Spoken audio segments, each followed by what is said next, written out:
Assalamualaikum warahmatullahi wabarakatuh. Sahabat Hermina, berjumpa lagi dengan saya Dr. Gigi Rizka Yulia di podcast Hermina dengan narasumber Dr. Ketut Rama SPOG. Boleh memperkenalkan diri dulu, Dok? Halo sahabat Hermina, saya Ketut Rama Wijaya, saya dokter spesialis kebidanan dan kandungan di Rumah Sakit Hermina. Oke, terima kasih dokter. Baik. Tema podcast pada hari ini adalah tentang preeklamsia ya dok ya. Kan preeklamsia ini sudah lama penyakitnya terjadi, orang-orang juga sudah banyak tahu. Nah, kenapa sih dok preeklamsia itu masih terjadi sampai saat ini? Baik, sebelum kita membicarakan preeklamsia lebih lanjut, saya ingin mendefinisikan dulu tentang apa sih preeklamsia ini. Preeklamsia ini adalah suatu komplikasi daripada kehamilan di mana terjadi peningkatan tekanan darah di atas 140/90 pada usia kehamilan di atas 20 minggu yang disertai dengan proteinuri. Kemudian untuk menyederhanakan daripada klasifikasi preeklamsia ini oleh AKO tahun 2013 menyederhanakan membagi menjadi 4. 1. Preeklamsia dengan varian preeklamsia dan preeklamsia berat. Yang kedua hipertensi kronik, yang ketiga superimpos, dan yang keempat hipertensi gestasional. Nah, beda antara preeklamsia dengan preeklamsia berat adalah preeklamsia berat itu tensinya di atas 160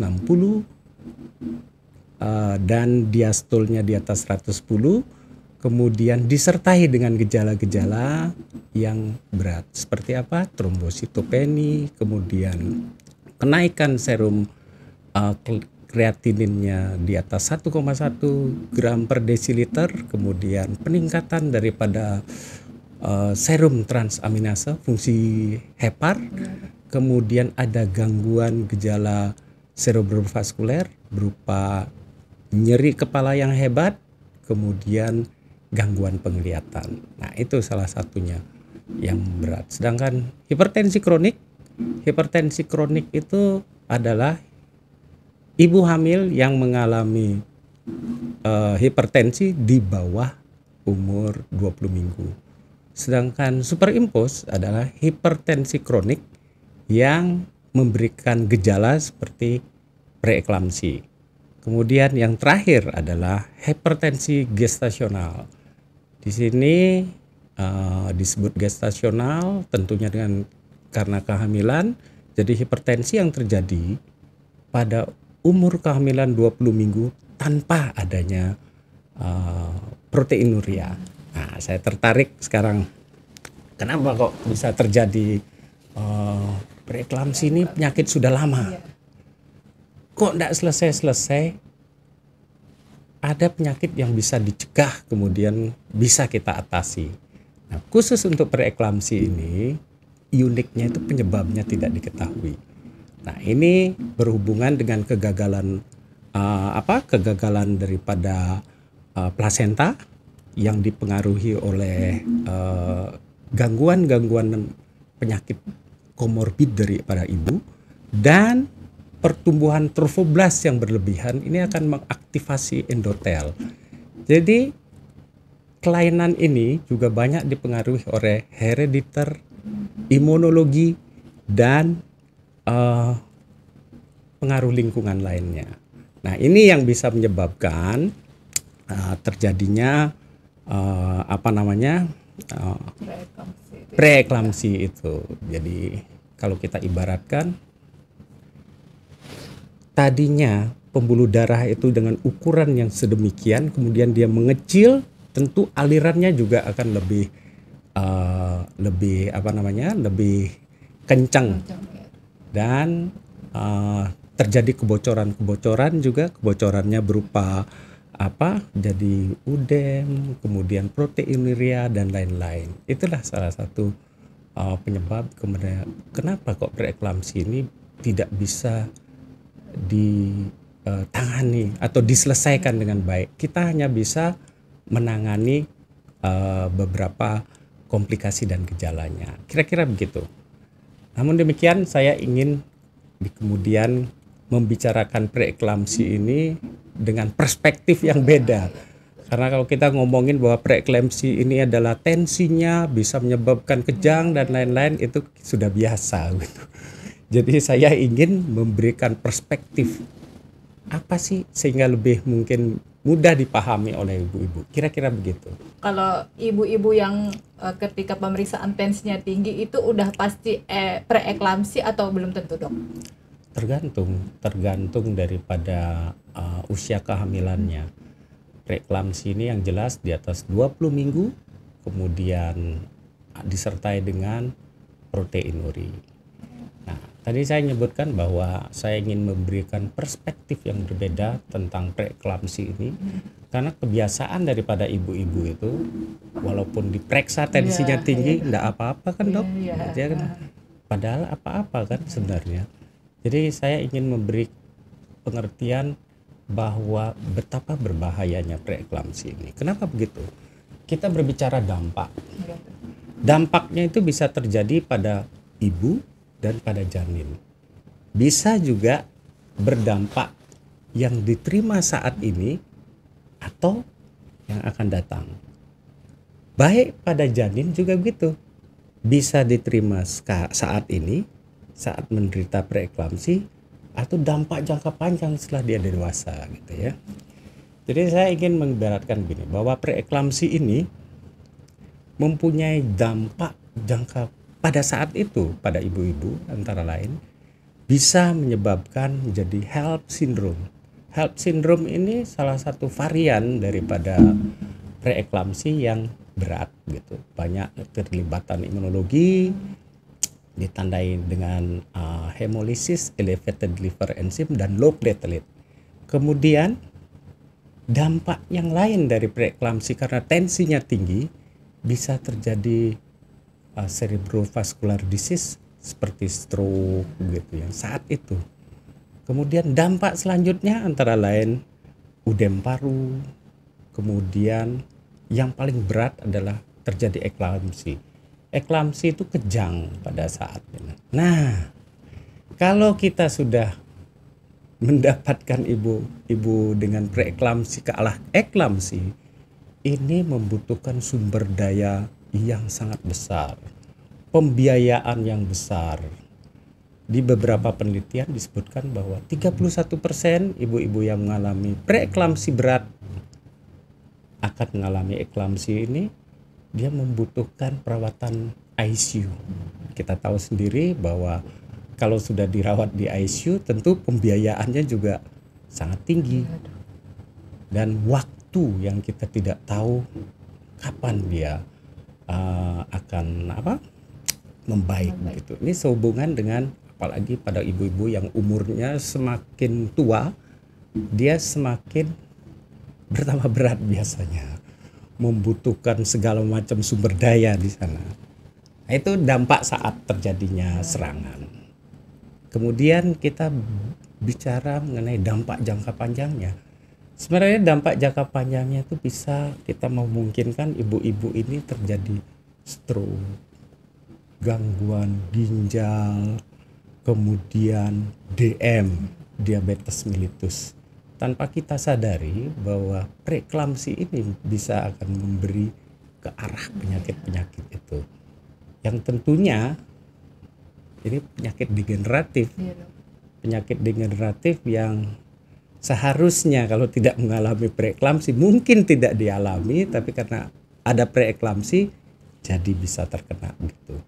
Nah, pada janin, pada bayi yang dilahirkan dengan preeklamsi, dampak jangka pendeknya sering terjadi cerebral palsy gitu ya. Kemudian karena prematur perlu perawatan NICU yang lama. Dampak jangka panjangnya adalah bisa mengalami DM saat dewasa, penyakit jantung, koroner, kemudian bisa stroke gitu. Kemudian DM juga yang lebih lebih lama lagi bisa mengalami infertilitas. pada wanita bisa mengalami PCO atau polycystic ovarian syndrome, dan pada laki-laki biasanya bisa mengalami teratoazoospermia. Nah, ini bahayanya. Nah, ini yang salah satu yang bisa menjelaskan kenapa orang-orang ini sekarang bisa stroke di usia muda. 30 tahun sudah stroke. Umur 35 tahun kena serangan jantung. Nah, ini salah satu. Kemungkinan besar bahwa anak-anak yang mengalami stroke usia muda itu ibunya mengalami Dulunya ya dok ya, preeklamsi. waktu masih Betul. di kandungan. Kan kita Kira-kira. kadang nggak merhatiin ya dok ya waktu Betul. zaman dulu gitu kan. Kalau Iya. sekarang kan mungkin bacaan internet komunikasi kan sudah lebih terbuka kan dok ya. Iya, Jadi mungkin betul. bisa lebih aware sama preeklamsia itu sendiri kan dok ya. Kemudian dok, untuk cara mengatasinya preeklamsi sendiri itu seperti apa sih dok? Sebelum ke sana saya jelaskan lebih lanjut ya Ya dok. mengenai dampak ini ya. Dampaknya ini sebenarnya akan mempengaruhi generasi yang yang akan menggantikan kita gitu ya. Dengan adanya gangguan sirkulasi yang kronik, tentunya anak-anak yang dalam kandungan ini juga mengalami stres di dalam. Dia akan mengganggu pertumbuhan organnya. Jadi pertumbuhan organ ini terganggu, itu yang menyebabkan terjadi gangguan-gangguan seperti hal-hal yang tadi disebutkan. Nah, kemudian kita idealnya menginginkan anak-anak yang nantinya menggantikan generasi berikutnya ini anak yang pintar, baik. Artinya antara IQ dan EQ-nya ini setimbang. Nah, ada beberapa jurnal yang saya baca dulu bahwa di Amerika itu dia ikutin anak yang lahir dengan IUGR begini, kemudian hidup normal, setelah dewasa itu mereka lebih banyak ke arah kriminal. Artinya apa? Kalau kita contohkan, terutama ini perlu diperhatikan buat Calon bapak dan calon ibu gitu ya. Artinya kalau anak yang normal dan ideal yang kita sudah siapkan dengan baik, pada waktu dia sekolah dia menginginkan nilai 95, tentunya dia akan belajar, mengejar itu dengan cara belajar yang baik. Setelah dia dapatkan, bagus. Cuman kemungkinan anak-anak yang dengan IUGR, yang ibunya preeklamsi ini, dia ingin juga mendapat nilai 95, cuman dia tidak mau belajar, caranya dengan nyontek seperti itu. Nah, itulah yang bisa menjelaskan. Tentunya anak-anak normal yang kita harapkan nantinya itu mempunyai wawasan, analisa yang baik, kemudian punya visi yang futuristik gitu ya, sehingga negara kita ini bisa maju gitu ya. Itu yang kita harapkan. Tapi pada anak-anak yang IUGR begini sifatnya seperti destruktif. Jadi apapun yang dilakukan salah terus gitu. Menurut dia sudut pandangnya yang berbeda. Jadi itu yang kita harapkan. Kenapa kok preeklamsi ini kita harus aware gitu ya. Jadi kalau ditanyakan gimana caranya mencegahnya, gampang sekali. Kita harus tahu faktor risikonya. Faktor risiko itu secara sederhana itu dibagi dua. Satu, faktor risiko tinggi, artinya faktor yang sangat bisa menyebabkan terjadi preeklamsi. Apa itu? Yang pertama adalah riwayat preeklamsi sebetulnya. Yang kedua, kehamilan kembar. Kenapa kok kehamilan kembar? Karena plasentanya terlalu besar. Nah, itu pembentukan trofoblastnya juga berlebihan. Kemudian yang ketiga, ada punya riwayat jantung, riwayat penyakit-penyakit cerebrovaskuler, dan lain-lainnya. Dan yang akhir-akhir ini yang banyak memperberat itu adalah penyakit-penyakit autoimun seperti lupus, kemudian ada penyakit APS namanya, antiphospholipid syndrome gitu, gangguan pembekuan darah. Nah, itu yang faktor resiko yang berat. Yang sedang, faktor risiko yang sedang salah satunya adalah kegemukan, kemudian riwayat pernah ibunya keturunan gitu ya. Atau saudara perempuannya juga mengalami, kemudian obesitas juga salah satu yang menyebabkan, atau misalnya hamil terlalu muda di bawah 20 tahun, atau hamil di atas umur 35 tahun, atau primisekunder atau jarak anak pertama dengan anak berikutnya lebih dari 10 tahun. Terlalu jauh ya dok. Terlalu jauh. Pengaruh juga berarti ya dok. Sangat ya gitu. Nah, kemudian setelah kita tahu faktor risikonya, kita harus screening. Sederhana sekali sebenarnya. Screeningnya dengan melakukan ANC, tentunya akan dilakukan pemeriksaan tekanan darah, kemudian dilakukan pemeriksaan darah dan pemeriksaan kencing. Pemeriksaan darah rutin, kemudian pemeriksaan fungsi ginjal, fungsi hati, dan protein pada urin. Itu pemeriksaannya itu. Bisakah kita mendeteksi di bawah 20 minggu? Pertanyaan selanjutnya. Bisa. Pada ibu-ibu hamil di bawah 20 minggu ada metodenya, diperiksa Doppler daripada arteri uterinanya. Arteri uterinanya ini diperiksa, nanti dilihat Doppler, kalau ada notching, kemungkinan untuk menjadi preeklamsia itu sangat besar gitu. Nah, itu salah satu kiat-kiatnya. Sebenarnya sederhana sekali untuk mendeteksi awal preeklamsi ini. Kalau saya boleh mundur ke belakang dikit, dok, tadi kan ada bahas IUGR. Nah, IUGR itu singkatannya apa sih, dok? Oh iya, saya lupa. Tadi kan sudah panjang lebar dijelaskan, tapi IUGR itu adalah intrauterine growth restriction, bahasa Inggris itu, bahasa Indonesianya pertumbuhan janin yang terhambat. Yang diakibatkan oleh karena sirkulasi darah dari plasenta ke bayi ini terganggu, sehingga bayinya ini bertumbuh tidak seimbang sesuai dengan umur kehamilannya. Saya lanjut lagi ya. Dok, boleh silakan. Kita bicara stunting gitu kan, salah satunya kan. Kita kan hanya berbicara fisik, tapi kita tidak bicara ke depannya seperti apa. Stunting ini adalah salah satu yang juga menentukan kualitas. Kita hanya ngejar bahwa stunting ini tidak sesuai dengan umur anak umur sekian, tinggi sekian gitu ya, tumbuh kembangnya ya. gitu. Nah, kita hanya mengejar gitu.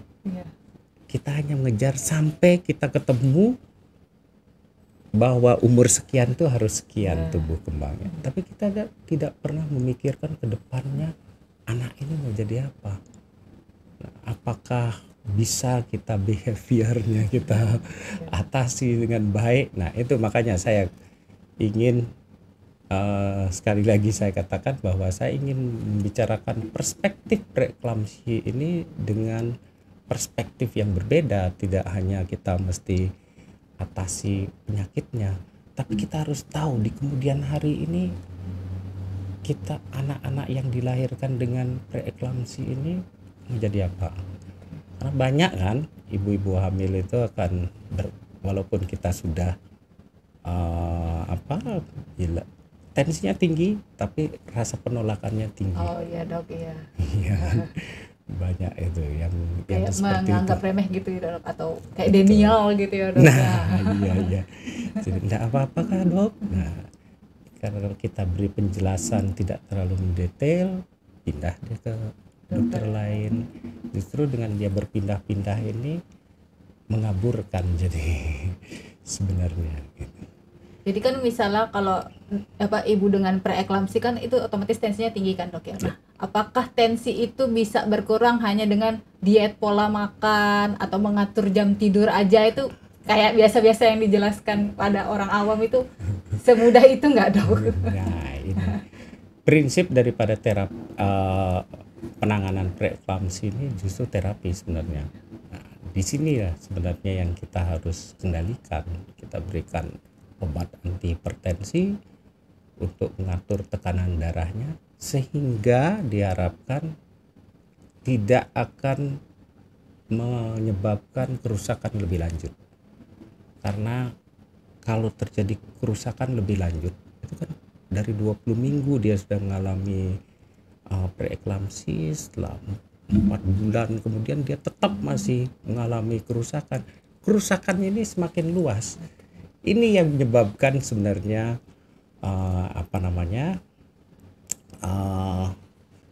preeklamsi itu lebih memberat, sehingga dengan jalan memberi terapi anti hipertensi sambil menjaga pola hidup, kemudian diet rendah garam dan lain-lain itu. Dan ada satu hal yang paling penting, kalau kita menemukan faktor risiko dan tensi yang sudah mulai sedikit meningkat, kita bisa berikan aspirin dosis 80 mili. Nah, itu lebih bermanfaat mungkin untuk mencegah kerusakan endotelnya lebih lanjut. Mungkin walaupun kita tidak bisa menjamin apakah di kemudian hari akan membaik atau memberat gitu. Aspirin nggak ada efeknya, Dok, buat janinnya nanti? Oh enggak, dalam penelitiannya tidak menyebabkan kelainan gitu ya. Yang itu yang paling penting yang bisa kita berikan. Ada beberapa penelitian lain memberikan suplemen vitamin C, vitamin E, vitamin C-nya 1000 mili, vitamin E 400 mili. Ternyata juga tidak bermanfaat untuk mengatasi itu. Yang paling penting adalah dengan pemberian anti hipertensi yang bekerja long acting gitu. Kemudian kontrol teratur, kita atur dosisnya sesuai dengan tensinya. Itu yang paling penting gitu. Ini pertanyaan terakhir ya, Dok ya. Kan kalau ibu preeklamsi itu nanti ke depannya kalau ketika hamil lagi apakah akan terjadi lagi atau bisa normal seperti yang lain-lainnya atau bagaimana, Dok? Ini menariknya. Jadi kalau ibu preeklamsi, apakah kemungkinan menjadi preeklamsi selanjutnya? Sangat, karena di faktor risiko yang berat gitu. Itu disebutkan bahwa ibu-ibu yang mengalami preeklamsi kemungkinannya bisa mengalami preeklamsi. Ada satu hal lagi. Kapan kita boleh rawat konservatif gitu ya? Kapan kita harus selesaikan kehamilannya? Kadang-kadang kan ibu-ibu ini unik ya, ibu-ibu hamil kita nih. Kadang-kadang dia saking takutnya dia tidak memeriksakan diri gitu. Nah, kalau kehamilan di bawah 37 minggu dengan preeklamsi tanpa gejala yang berat, artinya tanpa nyeri kepala, pusing, tanpa gangguan penglihatan, mual, muntah, trombositnya bagus, fungsi heparnya bagus, fungsi ginjalnya bagus, kita bolehkan rawat jalan dengan pemantauan untuk tensinya seminggu 2 kali, kemudian tes laboratorium tiap minggu, kemudian di rumah kita sarankan untuk merasakan pergerakan janinnya. Kan kadang-kadang kita harus beritahu itu, Bu, kalau gerakan janinnya itu berkurang, cepat ke rumah sakit. Nah, kapan kita katakan berkurang? Kalau kurang dari 10 kali gerakan dalam 12 jam. Nah, itu. Terus kita boleh rawat jalan. Kemudian determinasi nanti di 37 minggu. Kemudian untuk yang di bawah 34 minggu pada preeklamsi dengan gejala berat, kita bisa memberikan perawatan konservatif dengan menunda kelahiran untuk memberikan kesempatan pemberian kortikosteroid agar ada pematangan paru nantinya. Kemudian kalau gejalanya memberat harus diterminasi segera setelah itu, dalam 24 jam gejala-gejalanya memberat diterminasi.